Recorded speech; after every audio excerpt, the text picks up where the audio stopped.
ya, di dalam usus halus akan pecah. Ya, jadi di dalam usus halus ada lipase di sini, akan tentu memecah trigliserida atau triacylglycerol. Ya, di lipase yang di usus halus akan mendegradasi atau memecah triacylglycerol atau trigliserida.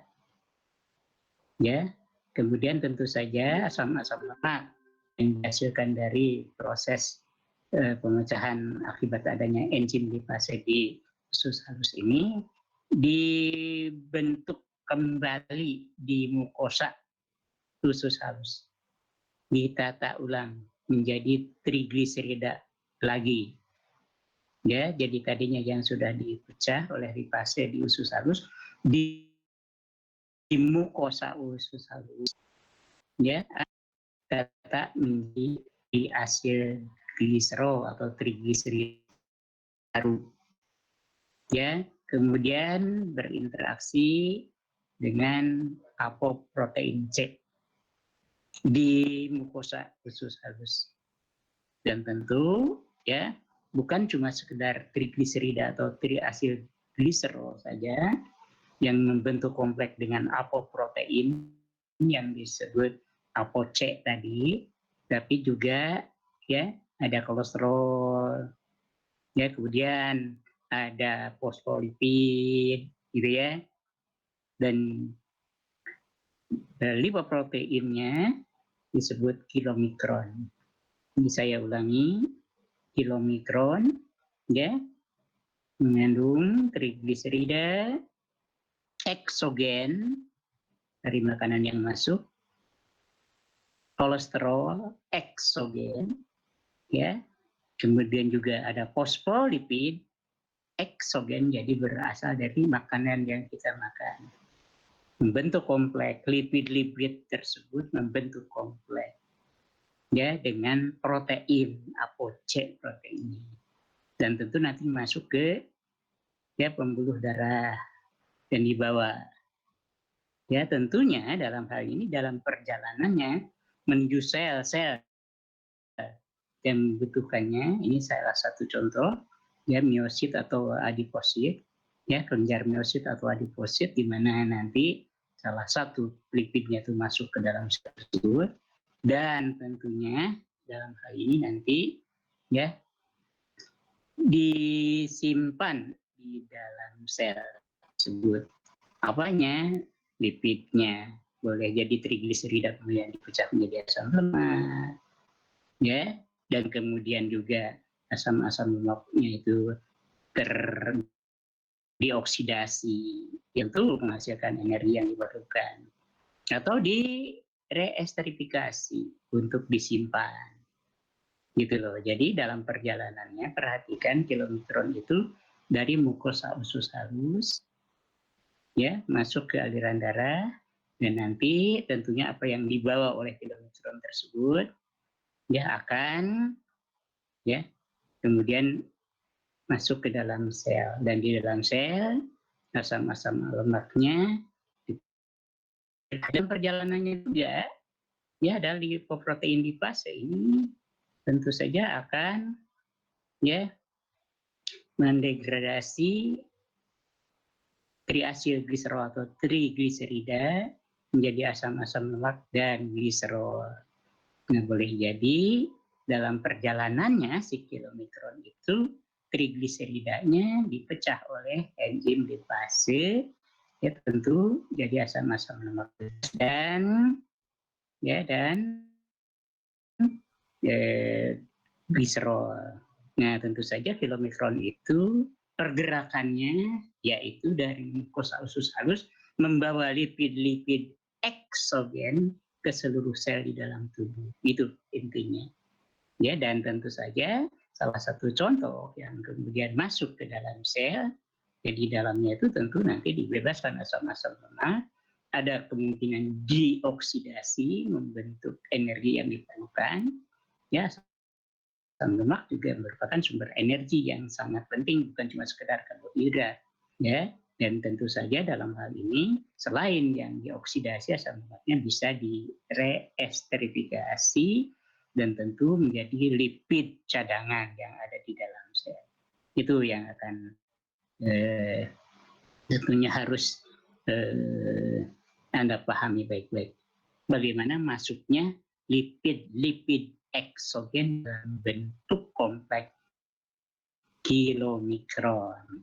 Nah, jadi ini seperti apa yang sudah saya sampaikan, ya, bahwa lipoprotein itu mengandung lipid-lipid yang tentu saja membentuk kompleks dengan apoprotein, dan karena di sini apoproteinnya itu spesifik, ya. Perhatikan baik-baik jenis apoproteinnya spesifik. Siapa yang ada di kilomikron, siapa yang ada di VLDL, DLDL, dan HDL, tentunya ada protein yang membentuk kompleks di lipoprotein dan tentu berbeda. Ya, kita sebut apolipoprotein dan tentu terpapar ke bagian luar. Perhatikan, jadi seperti yang sudah saya sampaikan, strukturnya kira-kira begini ya. Ini terlalu kompleks kalau kita bisa sederhanakan seperti apa yang saya sampaikan di sini, ya, bahwa perhatikan baik-baik, ya, kompleks lipid yang tentu saja bukan cuma sekedar ada trigliserida, tapi juga ada kolesterol, ya, kemudian fosfolipid. Ini fosfolipid ini. Jadi yang berada di luar, di bagian luar ini kan interaksi dengan pelarut. Dalam hal ini dengan kalau masuk ke aliran darah ini kan yang gugusan polar yang berada di bagian luar. Ini gugus-gugus fosfat dari fosfolipid. Ya, ini protein tentu saja yang bagian non polarnya mengarah ke bagian dalam struktur lipoprotein tersebut, dan tentu ini merupakan bagian-bagian yang hidrofil atau polar. Dan kolesterol, perhatikan, ya, di posisi C3 kan ada gugus OH, pasti akan terpapar ke bagian luar. Bila mana kolesterol ini teresterifikasi, masuknya gugus asid, maka ia akan masuk ke bagian dalam. Ini adalah kolesterol yang teresterifikasi, gitu ya. Jadi perhatikan baik-baik, di bagian luar yang terpapar keluar itu adalah yang memiliki gugus-gugus yang polar. Fosfolipid karena mengandung fosfat, protein tentu saja ada bagian polarnya mengarah ke bagian luar, dan dilihat rantai ekor asam lemaknya akan masuk menjurus ke bagian dalam, dan di dalam ini ya adalah kolesterol yang teresterifikasi dan tentu trigliserida. Oke, jadi dengan demikian maka baik itu ya kan ada kilomikron, VLDL, LDL, HDL, ya, kandungannya itu ya terdiri dari kompleks lipid macam-macam seperti ini dan apoprotein, dan tentu apoprotein ini berbeda, ya. Yang membedakan kandungannya tersebut adalah dalam hal komposisi berapa persen kilomikronnya, ya, komposisi di dalam lipoprotein seperti kilomikron ini, ya, lipid eksogen kebanyakannya trigliserida terkandung di sini, ya. Ada sedikit protein, ada kolesterol, dan ada fosfolipid. Adapun PLDL, ya, ini perhatikan pergerakannya sekali lagi, kilomikron bergerak dari usus mukosa usus halus ke seluruh sel, ya, dan tentu saja dibawa oleh aliran darah. Adapun VLDL ini membawa lipid-lipid endogen. Pergerakannya dari liver ke seluruh sel, tapi apa yang dibawanya tentu macam-macamnya itu sama seperti juga kilomikron, tapi yang membedakannya adalah komposisi masing-masing kandungannya, persentasenya. Di sini di VLDL, ya, di mana trigliseridanya lebih sedikit dibandingkan dengan kilomikron. Tapi apa yang dibawa adalah lipid-lipid endogen, ya, hasil sintesis di dalam tubuh. LDL dalam perjalanannya ya terpecah trigliseridanya makin lama makin sedikit oleh lipase yang ada di aliran darah dan akhirnya menjadi LDL. Jadi LDL ini sekali lagi merupakan produk dari VLDL yang sudah kehilangan beberapa rantai trigliseridanya karena terdegradasi menjadi asam lemak bebas. Dan tentu merubah komposisi LDL ini jadinya kolesterolnya yang paling tinggi, paling banyak. Ya, maka pergerakannya itu dari liver ke seluruh tubuh, ke seluruh sel tepi. Di mana sel yang membutuhkannya tentu nanti terikat di membran sel dan masuk ke dalam sel tersebut. Jadi perhatikan pergerakannya VLDL dan LDL dari liver ke seluruh sel tepi di seluruh tubuh. Adapun kilomikron dari mukosa usus halus ke seluruh sel di dalam tubuh. Semuanya juga dibawa oleh aliran darah. Nah, adapun HDL ini kontradiktif. Lihat kandungannya ya. Kita tahu VLDL itu very low density lipoprotein. LDL itu low density lipoprotein. Ya tentu karena kandungan lemaknya lebih tinggi dibandingkan dengan HDL, maka tentu saja densitasnya itu ya, density dari VLDL dan LDL itu kecil. Maka disebut very low density lipoprotein karena kandungan lipidnya banyak dan proteinnya hanya sedikit. Adapun HDL itu kandungan proteinnya besar. Ini yang akan mempengaruhi tingginya density. Itulah sebabnya maka HDL yang kita sebut high density lipoprotein, kandungan proteinnya besar dan ini juga ada sedikit kolesterol, fosfolipid, dan trigliserida. Dalam hal ini HDL itu pergerakannya kontradiktif dengan VLDL dan LDL. Dia bergerak dari seluruh sel tepi menuju ke liver. Nah, adapun sehubungan dengan apa yang dibawa oleh masing-masing lipoprotein, di mana tentunya kandungannya berbeda-beda, konsentrasinya tapi jenisnya itu sama. Ya, kompleks lipid yang terdiri dari kolesterol, fosfolipid, trigliserida, dan protein, di mana proteinnya juga berbeda. Nanti akan saya sampaikan ya, belum saya sampaikan minggu lalu. Ini baru mereview yang lalu. Jadi, karena dalam perjalanannya VLDL dan LDL menuju seluruh sel tepi di dalam aliran darah, tentu akan tercecer berbagai jenis lipid yang ada di kandungnya ini. Boleh jadi trigliseridanya kemudian jadi asam lemak akan ya, terpapar di aliran darah. Atau boleh jadi kolesterolnya juga lepas di situ akan terpapar di aliran darah dan memungkinkan untuk terbentuknya plak endapan di dinding-dinding pembuluh darah dan menyebabkan menyempitnya aliran darah, menyempitnya pembuluh darah sehingga makin lama makin sempit dan tentu saja akan menyebabkan tekanan darahnya meningkat tinggi. Dan dalam hal ini bila mana kadar kolesterol di LDL ini sangat tinggi, ini sangat berbahaya karena bisa memungkinkan penyempitan pembuluh darah arteri di sekitar jantung, itu yang disebut dengan aterosklerosis yang bisa menyebabkan penyakit jantung koroner. Ya, jadi mengendapnya lipid di arteri sekitar jantung itu yang kita sebut aterosklerosis dan menyebabkan penyakit jantung koroner. Nah, sebaliknya bila mana HDL kandungan kolesterolnya lebih tinggi akan lebih bagus. Jadi kalau kandungan LDL-nya kolesterol kurang bagus, jelek karena bisa menyebabkan risiko penyempitan pembuluh darah ya akibat adanya plak jadi lipid dan kolesterol yang terbentuk di aliran darah di pembuluh darah tersebut. Sedangkan bila mana HDL mengandung kolesterol yang cukup tinggi dengan kadar kandungan kolesterol yang tinggi itu bagus. Kenapa? Karena banyak kolesterol yang dibawa ke liver untuk didegradasi. Jadi ini kontradiktif, perhatikan ya.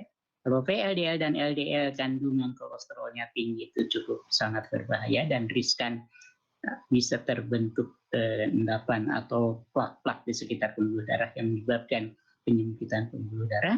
Tapi kalau kolesterol di HDL itu kandungannya tinggi itu justru akan bagus dan ini memperkecil risiko penyempitan pembuluh darah. Kenapa? karena banyak lipid, khususnya kolesterol dan trigliserida tentu, yang akan dibawa ke liver untuk didegradasi. Jadi dalam hal ini HDL kolesterol disebut kolesterol baik, LDL kolesterol disebut kolesterol jahat atau kolesterol buruk. Nah, ini apa yang sudah saya sampaikan. Sekarang balik lagi ya, ini oke, ini kandungannya macam-macam berbeda ya, konsentrasinya, tapi tentu jenis lipid dan proteinnya sama, kecuali nanti apoproteinnya yang tentu saja berbeda. Nah, saya ngulang lagi nih. Perhatikan berbagai macam fosfolipid yang sudah saya sampaikan. Ini inti fosfolipid itu adalah fosfatidat, di mana perhatikan ini merupakan suatu bentuk lipid polar. Kenapa disebut lipid polar? Karena mengandung gugus fosfat yang tentu saja ya ini hidrofil ya, dan tentu mengikat, kalau mengikat H ini disebut fosfatidat. Kalau mengikat etanol amin, ini etanol amin, maka disebut fosfatidil etanol amin. Kalau fosfat yang mengikat serin asam amino ya, yang bisa berinteraksi dengan fosfolipid tersebut membentuk fosfatidil serin. Jadi fosfatidil serin. Dan adapun kalau gugus fosfat yang mengikat kolin, maka disebut fosfatidilkolin. Nah, saya akan menyinggung lebih intens lagi mengenai fosfatidilkolin dengan nama lain lecitin. Perhatikan, saya sudah sampaikan minggu lalu betapa pentingnya lecitin dalam hal pengaturan ya teresterifikasinya kolesterol. Jadi kolesterol bebas, perhatikan ini kolesterol bebas. Dan tentu ini posisi C3, di posisi yang ketiga ini ada gugus hidroksil OH. Dan tentu ini yang menyebabkan gugus OH ini keluar terpapar di luar permukaan fosfolipid tadi ya. Ini. Nah ya, perhatikan baik-baik bahwa bila mana kolesterol ini teresterifikasi, saya pelan-pelan, maka masuk gugus asil menggantikan gugus OH di posisi C3. Apa akibatnya? Maka tentu kolesterol yang tadinya nyembul OH-nya ke permukaan dari struktur lipoprotein tersebut, karena sudah digantikan dengan ekor asam lemak, gugus asil kita sebut, maka dia akan pergi ke bagian dalam. Ya, akan pergi ke bagian dalam. Dan tentu akan meninggalkan tempat-tempat kosong. Tempat-tempat kosong ini bisa diisi oleh kolesterol bebas yang lain. Ya, ini sangat penting untuk HDL. Ya, bila mana HDL kita ingin tentu saja kadar kolesterolnya meningkat lebih tinggi, maka harus diesterifikasi. Makin banyak kolesterol yang teresterifikasi di HDL kolesterol tersebut, makin banyak yang masuk ke dalam bagian dalam struktur lipoprotein HDL tersebut. Maka akan meninggalkan tempat-tempat kosong. Dan tentu tempat kosong ini sangat penting ditempati oleh kolesterol bebas. Dan makin banyak tempat-tempat kosong yang bisa diisi oleh kolesterol bebas, makin banyak pula HDL itu membawa kolesterol. Jadi kandungan HDL kolesterol, di kolesterol pada HDL ini kandungannya akan tinggi dan banyak yang dibawa ke liver untuk didegradasi. Jadi mekanisme meningkatnya kandungan kolesterol atau kadar atau katakanlah keberadaan kolesterol di HDL tergantung berapa banyak yang teresterifikasi. Jadi dalam perjalanannya HDL dari seluruh sel tepi ke liver, perhatikan ya, HDL dari seluruh sel tepi ke liver melalui aliran darah, tentu saja sambil tentu kalau misalkan angkot mas sambil nawarin, liver, ini masih ada tempat kosong, silakan diisi oleh kolesterol. Nah, tempat kosong itu diisi oleh kolesterol.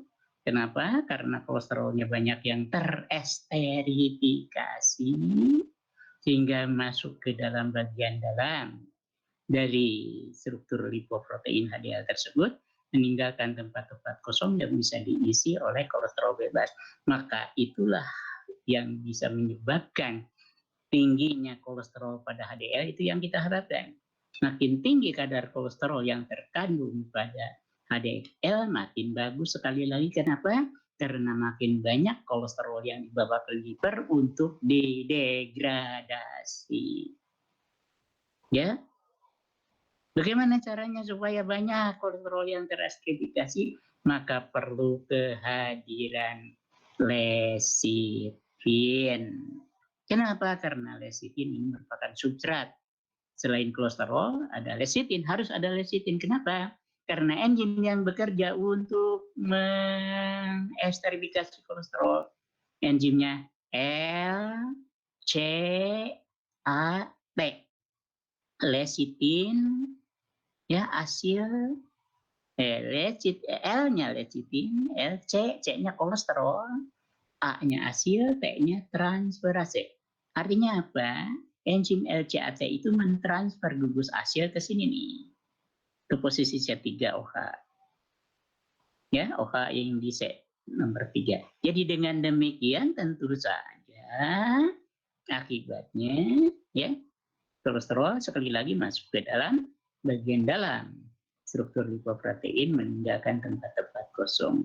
Jadi peranan teresterifikasinya kolesterol supaya meninggalkan tempat-tempat kosong yang bisa diisi oleh kolesterol bebas lainnya, perlu adanya lecithin dan aktivitas enzim LCAT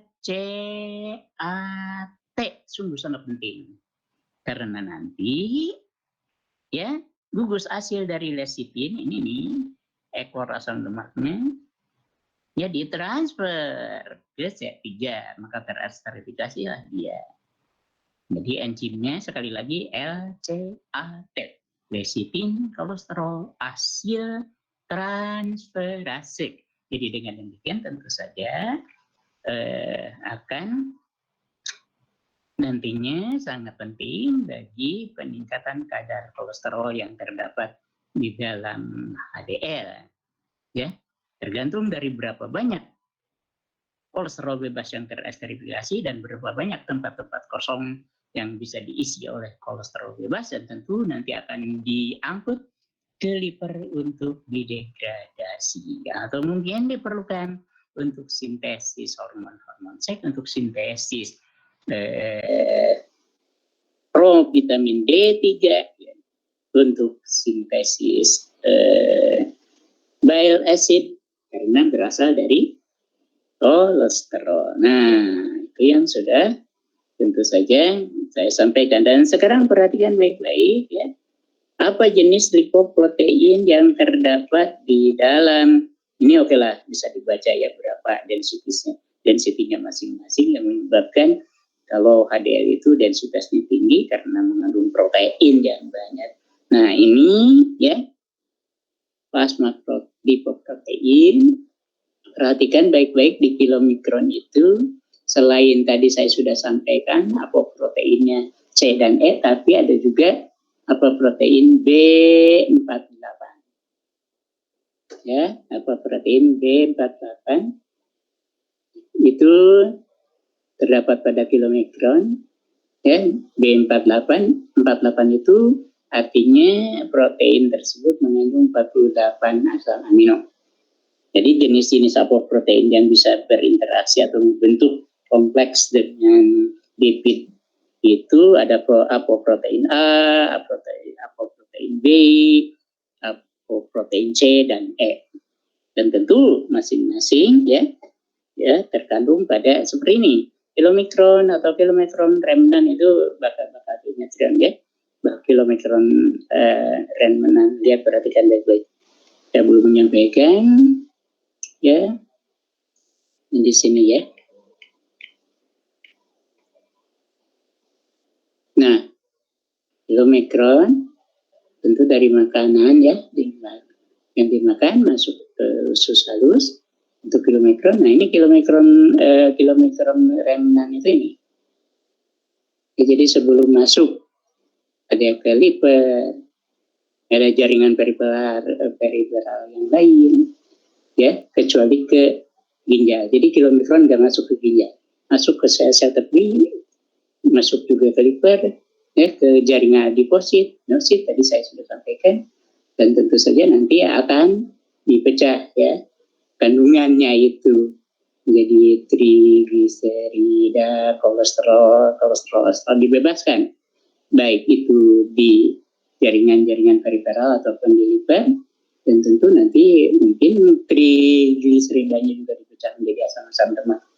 Dan PLDL ini mengangkut yang endogen ini, ya. PLDL ini sebelum jadi LDL jadi LI, itu intermediate, ya. Jadi seiring dengan berkurangnya kandungan trigliseridanya, ya, sebelum masuk ke sel tepi atau jaringan-jaringan atau sel-sel yang lain, ya, LDL itu membentuk IDL dulu, ini intermediate, keadaan antara, dan kemudian masuk ke sel-sel tepi, ya, sel yang membutuhkannya, dan tentu saja nanti akan dibebaskan baik dalam bentuk kolesterol bebas ataupun ester kolesterol dan trigliserida, dan ada kemungkinan juga dipecah menjadi asam-asam lemak dan seterusnya. Adapun HDL ini kebalikan, seperti yang tadi saya sampaikan, ini arahnya berlawanan dengan arah PLDL dan LDL. Ini membawa balik ulang untuk diangkut lagi ke liver, dan HDL ini tentu akan sangat bagus, makin tinggi kandungan kolesterol yang terdapat dalam HDL, yang kita sebut HDL kolesterol, makin bagus karena mengurangi resiko penyempitan pembuluh darah. Tapi makin tinggi kadar kolesterol yang terdapat dalam LDL, itu sangat jelek karena memungkinkan di dalam perjalanannya akan tercecer dan bisa menyebabkan tingginya risiko penyempitan pembuluh darah. Oke, ini sekedar untuk menjelaskan apa yang sudah saya sampaikan. Diperhatikan baik-baik, ini kembali ke jenis-jenis apoprotein yang terdapat di dalam kilomikron atau kilomikron remnant. Ya, jadi ini core lipid utamanya itu kilomikron itu tentu pasti trigliserida yang berasal dari makanan. Ya, sedangkan kilomikron remnant, ya, ini ester kolesterol, ya. Kenapa? Karena kan makin sedikit kan triacylglycerolnya degradasi menjadi asam lemak. Dan perhatikan baik-baik bahwa apoproteinnya tadi P48, kenapa disebut kenapa ditulis 48? Karena mengandung 48 asam amino. Kalau B100 itu yang terdapat di VLDL, ya, dan dia tentu saja dalam perjalanannya membawa trigliserida endogen yang terdapat di liver dibawa ke seluruh tubuh. Lihat apoproteinnya, ya, B100 karena memiliki 100 asam amino, mengandung, ya, apoprotein itu mengandung 100 asam amino, begitu. Tapi B100 juga tentunya karena PLDL itu menjadi DL intermediate density protein dalam perjalanannya, dan kemudian juga menjadi LDL, tentu kandungannya, ya, apoproteinnya khususnya B100 terdapat di PLDL, IDL, dan LDL tersebut. Ya, dan bagaimana mekanisme delivery lipidnya? Tentu saja, ya, ini dalam hal ini, ya, trigliserida atau triacylglycerol bisa dihidrolisis oleh lipoprotein lipase. Jadi lipase yang ada di dalam aliran darah tersebut tentu saja bisa menyebabkan kilomikron makin lama makin terputus, terdegradasi triacylglycerolnya, menghasilkan asam-asam lemak. Dan dalam hal ini untuk kilomikron remnant, ya, bahwa secara endositosis nanti masuk, ya, diikat oleh reseptor, dan secara endositosis, ya, ke liver dan masuk nanti ke dalam liver. Si kilomikron remnant ini tentu akan berinteraksi dengan reseptor yang terdapat di liver dan masuk ke dalam liver dan sel-sel lain di seluruh tubuh secara endositosis. Nanti akan saya sampaikan, ya, bagaimana mekanisme endositosis. Dan PLDL, ya, tentu saja sama seperti tadi di kilomikron, makin lama terdegradasi, ya trigliseridanya oleh lipoprotein lipase, dan makin kecil kandungan triacylglycerolnya, tapi komposisi nantinya akan berubah menjadi lebih banyak kolesterol. Ya, kemudian IDL di sini ya, tentu saja nanti dikonversi menjadi LDL, ini keadaan antara, ya, keadaan intermediate, dan tentu saja nanti masuknya ke dalam sel itu juga secara endositosis nanti akan saya sampaikan. Nah, jadi dengan demikian apa kegunaan apoprotein tersebut? Tentunya ya karena nanti pada saat berinteraksi dengan membran sel dari tiap sel di seluruh tubuh, baik itu di liver ataupun sel-sel lainnya, akan berikatan dengan reseptor, maka pengaruh apoprotein ini sangat penting karena interaksinya dengan reseptor yang dimana kita tahu bahwa reseptor itu sendiri adalah protein. Ya, gitu ya. Jadi apoprotein yang terdapat di lipoprotein tersebut sangat berperanan dalam pengikatan lipoprotein tersebut di membran sel yang mengandung tentunya ada reseptor-reseptor yang akan mengikat lipoprotein sebelum masuk ke dalam sel secara endositosis. Nah, itu. Jadi perhatikan baik-baik macam-macam lipoprotein yang terkandung di dalam lipoprotein tersebut ada sedikit perbedaan ya. Khususnya di HDL itu apoprotein A ya yang ada di HDL. Oke. Saya kira ini sudah disampaikan oleh saya ya waktu minggu lalu juga, di mana peranan kilomikron, PLDL, LDL, dan HDL tentu saja berbeda dan pergerakannya berbeda ya. Ya, perhatikan sekali lagi saya akan berikan penekanan bahwa kilomikron itu nanti akan membawa lipid eksogen yang dari luar masuk ke dalam jaringan-jaringan sel di dalam seluruh tubuh kecuali ginjal. Dia tidak masuk ke dalam ginjal. Oke, saya kira ini udah. Ini juga sudah saya sampaikan sama seperti tadi apa yang sudah disebutkan. Nah, kemudian ini juga sudah saya terangkan di mana ya triacylglycerol yang terdapat di VLDL terdegradasi dan VLDL menjadi IDL, kemudian IDL menjadi LDL. Ya, dan LDL tentu saja itu sangat tinggi mengandung kolesterol dan kolesterol esternya, dan sungguh sangat besar risikonya untuk penyempitan pembuluh darah bila mana LDL kolesterol terlalu tinggi kandungannya. Nah, seperti apa yang tadi saya sampaikan, ya, ApoB100 terdapat di dalam VLDL, kemudian di dalam kilomikron ada ApoB48. Ya, tentu saja dalam hal ini VLDL dan LDL juga ya mengandung berasosiasi dengan protein-protein, dan tentu saja nantinya si apoprotein dapat masuk ke dalam sel juga akan dilepas ya di dalam sel, dan tentu asam-asam aminonya diperlukan untuk sintesis protein lain gitu ya. Dan tentu dalam hal ini fungsi dari apolipoprotein tadi adalah interaksi dengan permukaan reseptor, di mana reseptor itu sendiri tentu saja ini merupakan suatu bentuk protein. Jadi sekali lagi, apolipoprotein di dalam seluruh lipoprotein tersebut, jadi apoproteinnya berperanan untuk interaksi dengan reseptor yang ada di permukaan membran sel. Nah, saya kira ini jadi hanya penerangan apa yang sudah saya sampaikan, di mana VLDL itu dari liver ke seluruh tubuh, sedangkan HDL dari seluruh tubuh ke liver pergerakannya ya.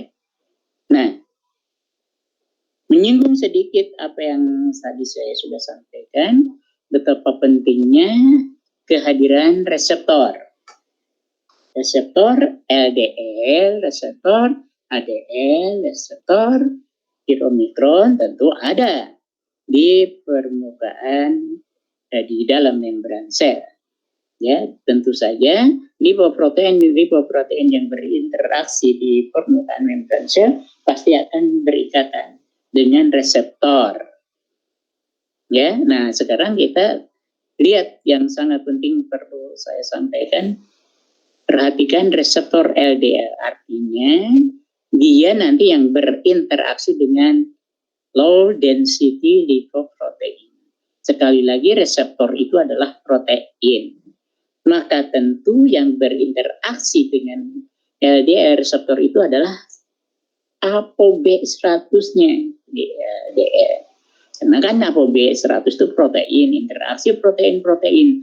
Reseptor LDL protein, LDL-nya sendiri mengandung ApoB100, maka tentu nanti terjadi interaksi dan mengikat ApoB100. Dan tentu saja dalam hal ini LDL reseptor itu terdapat di seluruh permukaan dari tipe-tipe sel dan pada membrannya tentu saja ya, dan akan memediasi masuknya kolesterol secara endositosis. Nah, gini lihat, jadi LDL kolesterol itu berinteraksi dengan reseptor protein ya, ikatannya itu dengan ApoB100. Kemudian masuk secara endositosis, tuh masuk ke dalam. Ya, jadi lipid baik itu kolesterol, fosfolipid, ya, dan tentu saja trigliserida yang ada di LDL itu masuk secara endositosis. Karena kebanyakan di LDL itu adalah kolesterol, nah ini masuk kolesterolnya. Jadi kolesterolnya itu bisa nanti ya terdeposit di dalam sel. Ya, bisa jadi sebagai cadangan kolesterol atau juga mungkin nanti didegradasi karena diperlukan untuk membentuk energi.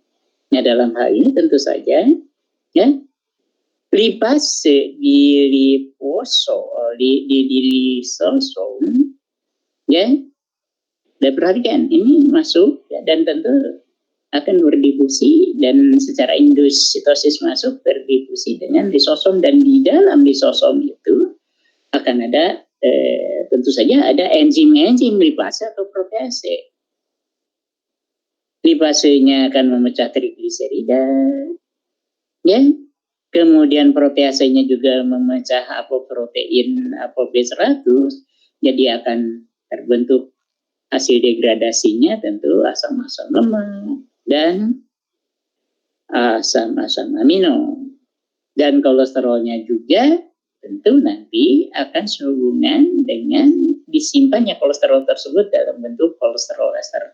Jadi proses esterifikasi kolesterol bebas terjadi di dalam sel dan membentuk kolesterol ester sebagai cadangan kolesterol.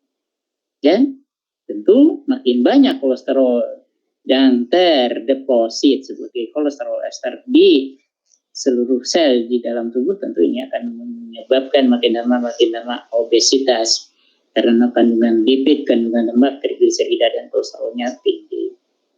Nah, oke, ini ya LDL masuk ke dalam sel. Dalam hal ini ya terjadi proses endositosis. Ya, setelah terikat di reseptornya ya khusus untuk LDL.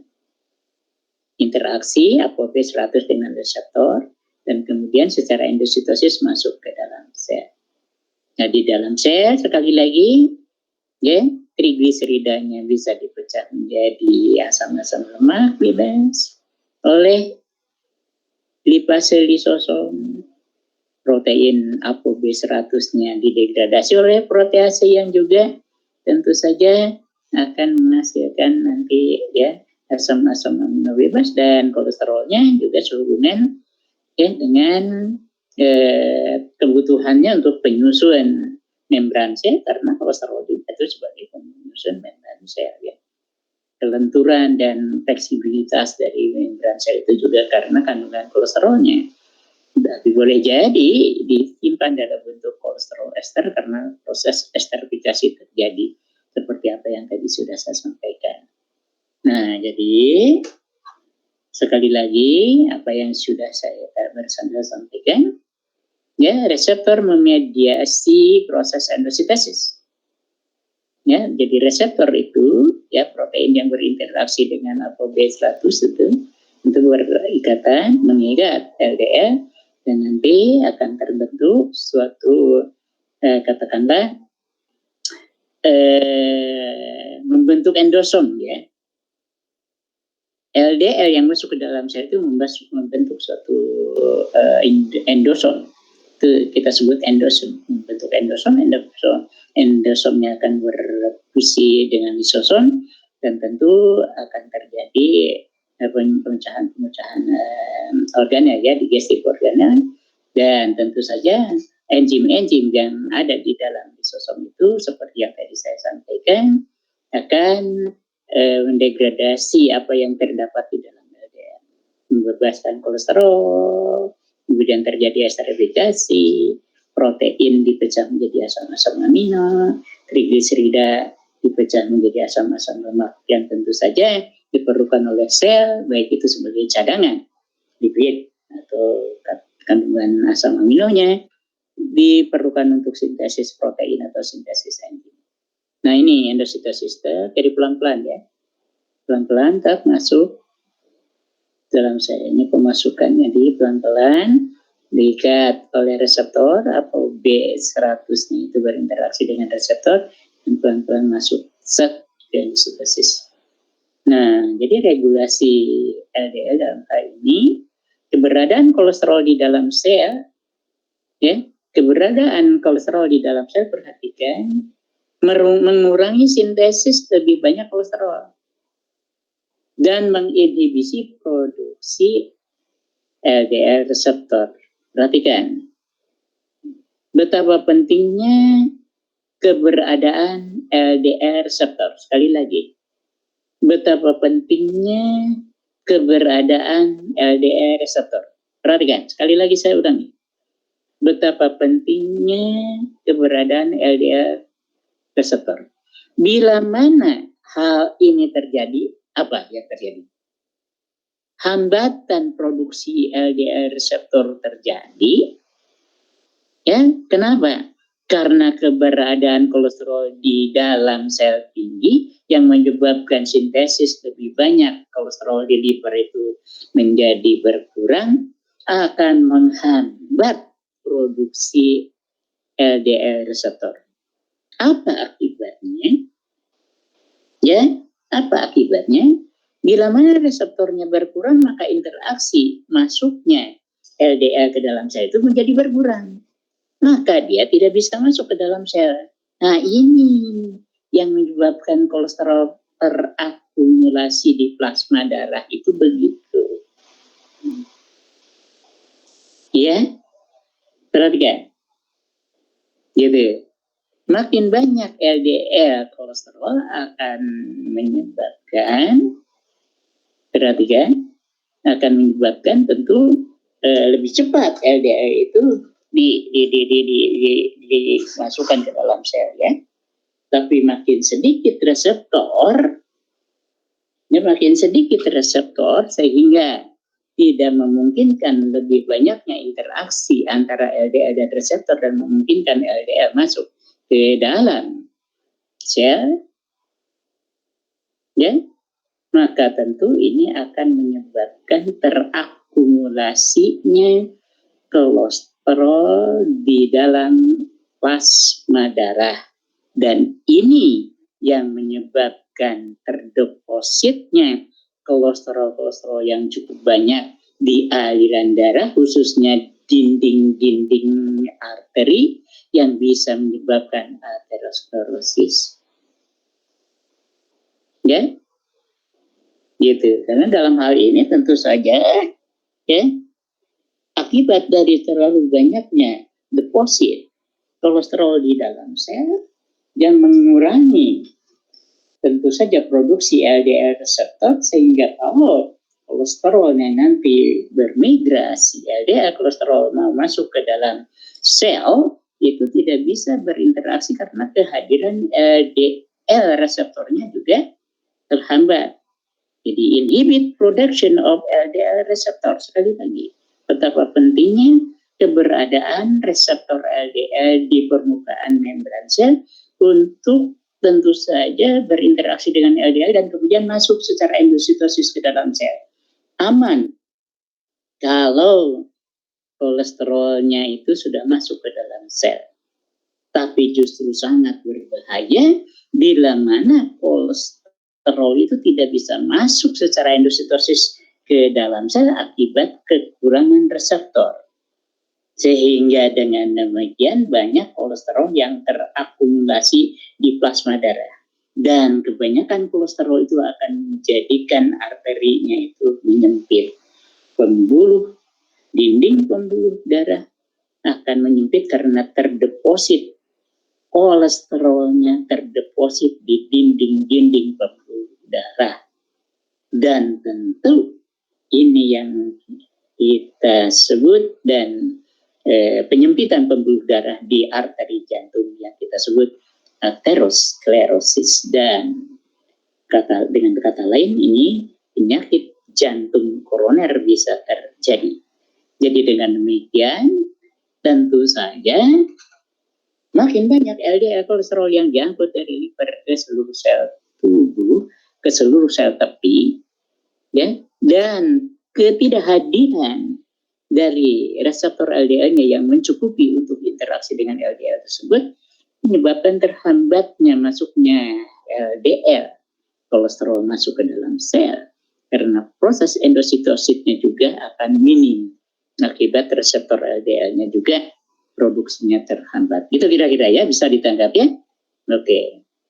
Jadi dengan demikian ya, sekarang perlu diperhatikan sekali lagi, makin tinggi kadar kolesterol LDL atau HDL, LDL kolesterol makin tinggi, makin memungkinkan ya resiko penyempitan pembuluh darah. Sekali lagi, ya, makin tinggi LDL kolesterol memungkinkan makin tingginya resiko penyempitan pembuluh darah. Gitu.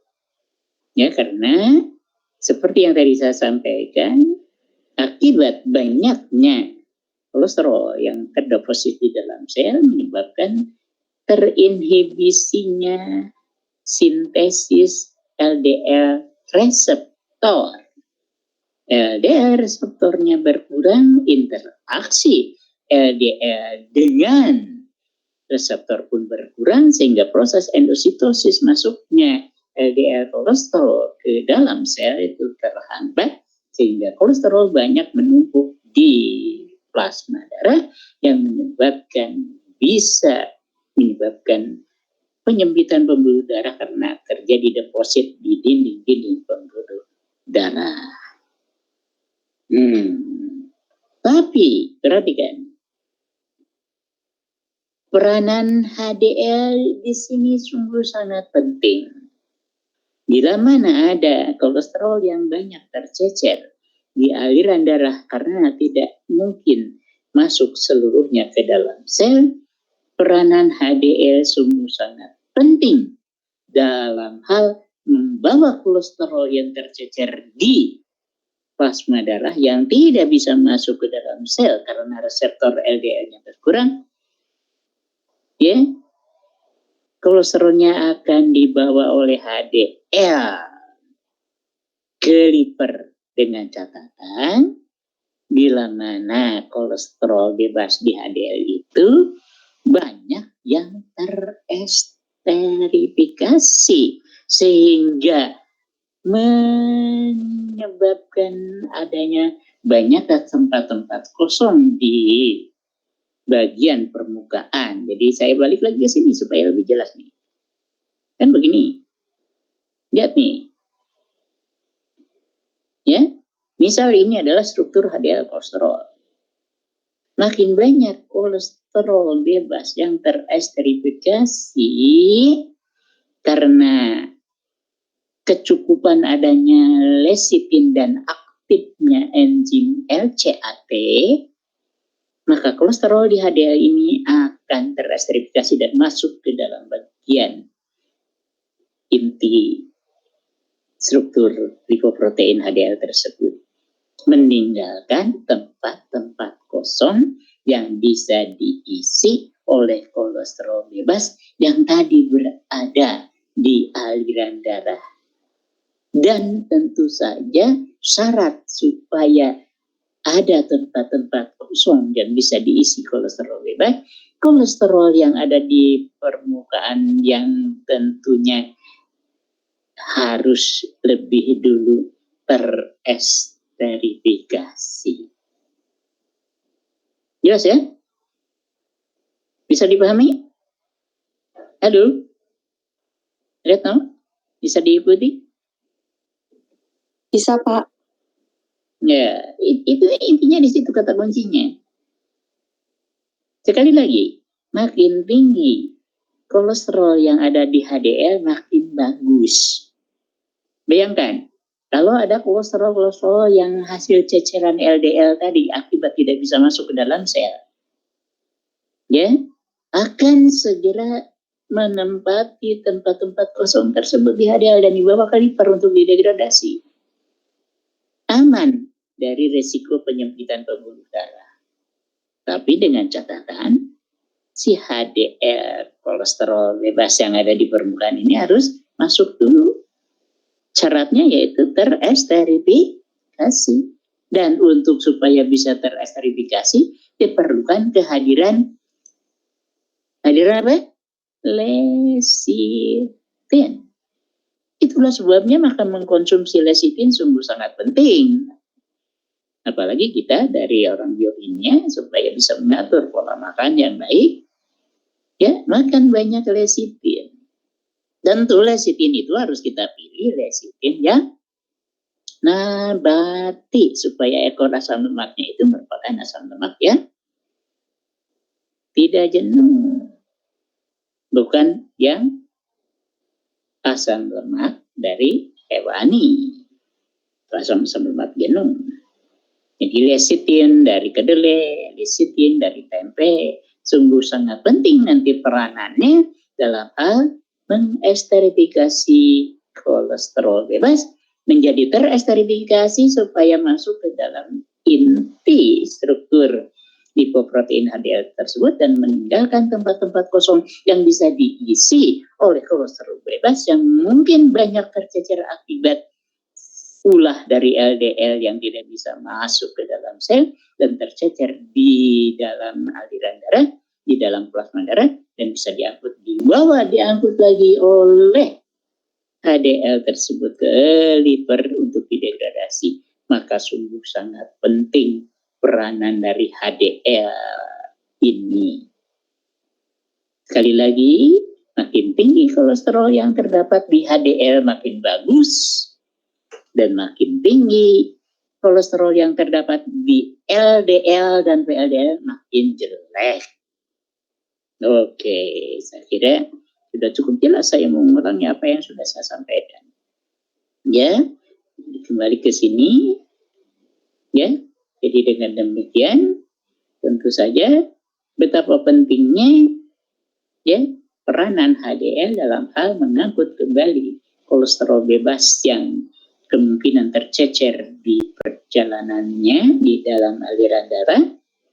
Akibat apa? Akibat terlalu banyaknya kolesterol yang di LDL yang tidak masuk ke dalam sel karena tidak cukupnya reseptor LDL untuk berinteraksi dengan LDL di bagian luar membran sel tersebut. Nah, kemudian ini perhatikan. Sekali lagi akan saya sampaikan, mengulang ini sebetulnya apa yang sudah saya sampaikan. Tingginya kandungan LDL, jadi ya, tingginya kandungan LDL tentu saja akan menyebabkan penyakit kardiovaskular, ini penyakit jantung. Karena aliran darahnya terhambat, menyempit. LDL sendiri itu bisa dioksidasi membentuk LDL yang teroksidasi, ya itu saya tulis ox LDL itu LDL yang teroksidasi. Ya, dan perhatikan ini mekanisme terbentuknya penyempitan pembuluh darah nih ya yang akan saya sampaikan itu. Terdepositnya kolesterol di aliran darah begini. LDL teroksidasi membentuk LDL yang teroksidasi ya.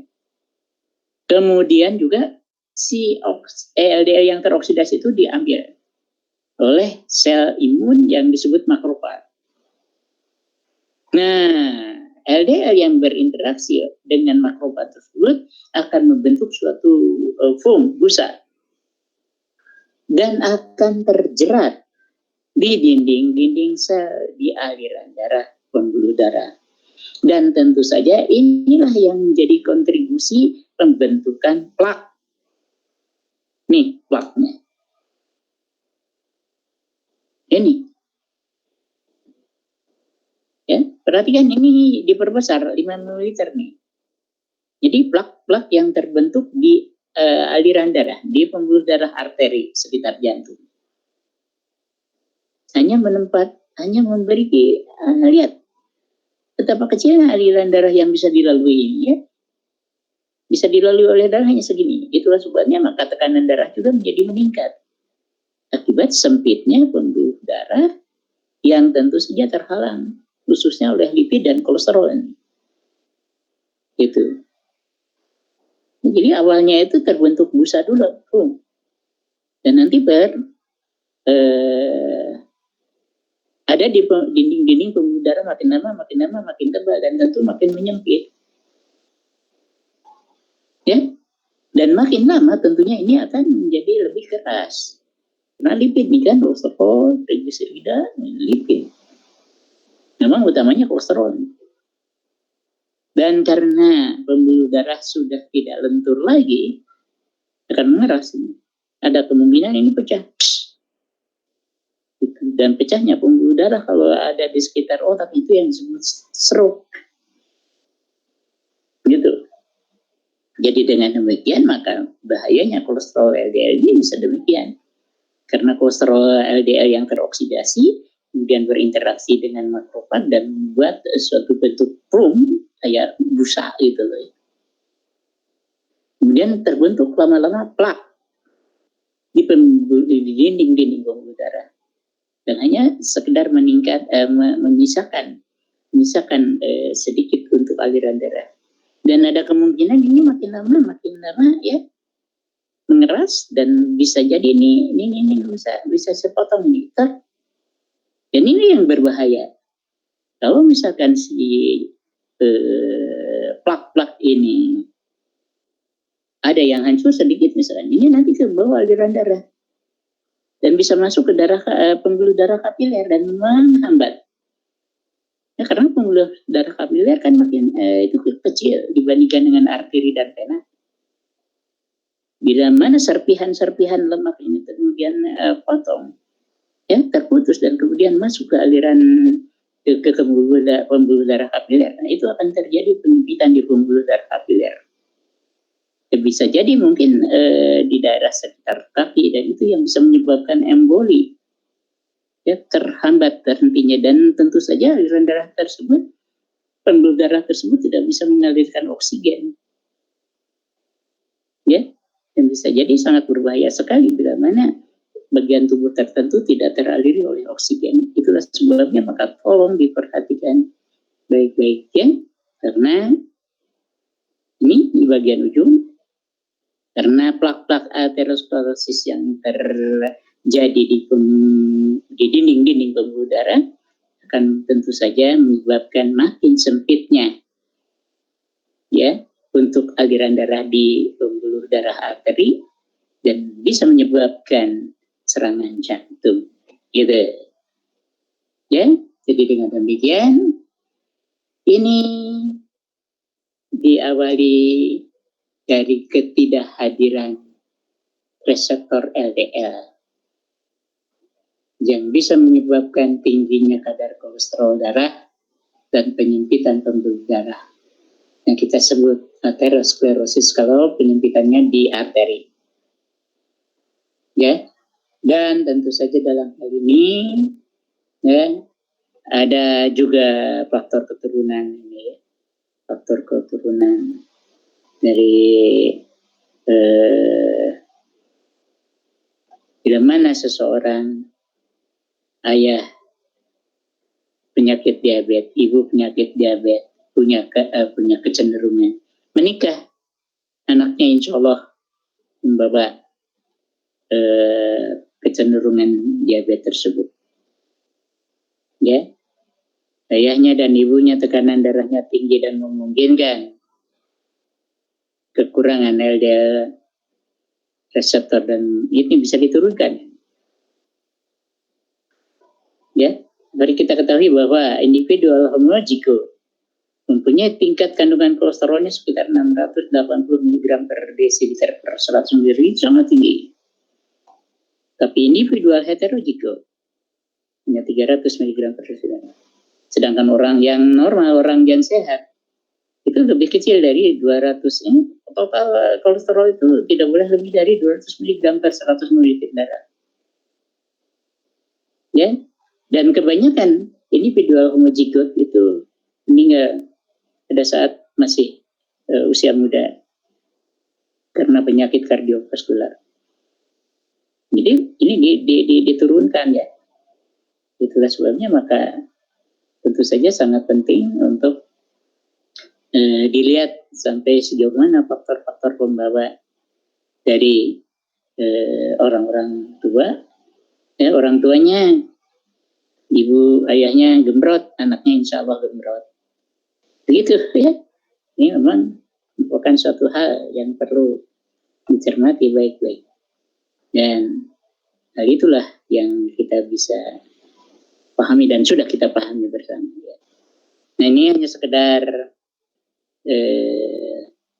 lebih mengingatkan lagi betapa pentingnya ya rasio kolesterol jahat dan kolesterol baik. Perhatikan ya, dan tentu saja akan sehubungan dengan penyakit kardiovaskular. Betapa pentingnya ya, berapa kandungan kolesterol yang ideal, berapa kandungan kolesterol yang terdapat dalam HDL. Nanti kita bisa hitung nih rasio LDL-HDL. Ini juga merupakan suatu alat diagnostik untuk melihat ada kecenderungan untuk penyakit kardiovaskular atau tidak. Ya, kita sudah pada paham, tahu bahwa LDL kolesterol merupakan kolesterol jahat atau bad kolesterol, sedangkan HDL kolesterol good kolesterol baik. Sedikit saya ulangi lagi bahwa kandungan LDL kolesterol yang tinggi sungguh sangat berisiko untuk terjadinya penyempitan pembuluh darah. Tapi kandungan kolesterol pada HDL sungguh sangat bagus karena memperkecil kecenderungan atau risiko penyempitan pembuluh darah. Dan suatu hal yang bagus, perhatikan LDL per HDL itu rasionya 3,5. Ya, bila besar dari 3,5 ini sungguh sangat berbahaya. Ya, itu 3 itu lebih sangat bagus karena pasti ya HDL-nya tinggi. Gitu. Jadi total kolesterol jangan sampai lebih dari 200 mg per 100 ml darah. Tapi HDL kolesterol harus lebih dari 35. Kurang dari 35 mg per 100 ml darah itu kurang bagus. 40, 45, 50 HDL kolesterol itu bagus. Ya kalau misalkan LDL-nya 135, berapa supaya rasionya 3,5 HDL-nya harus tinggi. Nah LDL itu biasanya ratusan, 130, 135 atau 125. Bila mana HDL-nya terlalu rendah maka rasionya akan tinggi.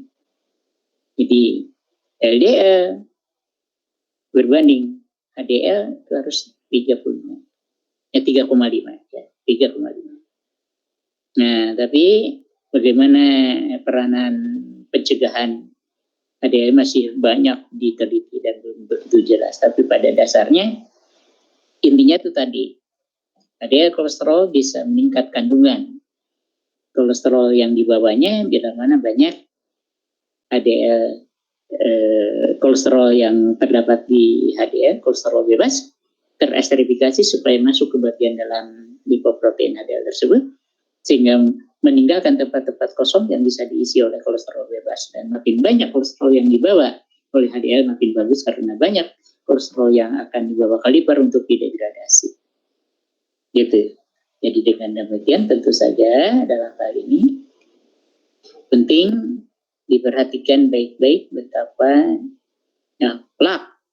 plak akibat adanya lipid atau khususnya dalam hal ini utamanya kolesterol di aliran darah tidak akan terjadi sampai pengendapan demikian. Ini seiring dengan waktu ya, makin lama plak ini makin tebal. Itulah sebabnya maka perlu diusahakan agar banyak yang diangkut ke liver. Ya, peranan HDL di sini dalam mengangkut banyaknya kolesterol untuk didegradasi di liver itu sangat penting.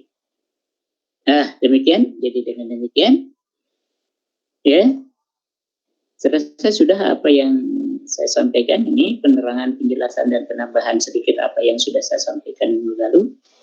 Jadi pada intinya tolong dipahami, tolong dimengerti.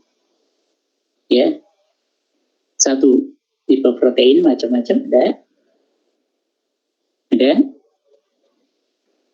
yang mengangkut dari mukosa usus halus ke seluruh tubuh yang disebut kilomikron, yaitu lipidnya lipid eksogen. Ada yang disebut very low density lipoprotein, low density lipoprotein, di mana dalam perjalanannya VLDL itu menjadi LDL, ya, ada intermediate dulu jadi IDL, dan apa yang dia bawa yaitu komponen lipid dengan apoprotein dari liver ke seluruh tubuh. Kontradiktif, HDL sebaliknya dari seluruh tubuh ke liver. Gitu ya. LDL kolesterol kandungannya harus diperhatikan karena makin tinggi kolesterol yang ada, LDL makin jelek yang bisa menyebabkan risiko meningkatnya penyempitan pembuluh darah. Sebaliknya makin tinggi agar kolesterol yang ada di HDL makin bagus. Kenapa? Karena mengurangi risiko penyempitan pembuluh darah akibat banyaknya kolesterol yang diangkut dibawa balik lagi ke liver untuk didegradasi. Oke? Saya kira cukup ya. Saya sudah berulang kali ini memberikan penjelasan, mudah-mudahan dipahami karena penting sekali nanti bahwa Anda harus menerangkan dengan lebih jelas dari apa yang hanya sekedar ditulis biasa saja, dan Anda harus bisa menjelaskannya secara terperinci. Bila mana ditanya tentu saja dalam hal mekanisme bagaimana terjadinya penyempitan pembuluh darah, sampaikan dalam bahasa yang jelas dan tentu Anda bisa menjawabnya dengan baik kalau Anda mengerti. Oke, saya kira cukup. Ya, Retno, perhatikan kapan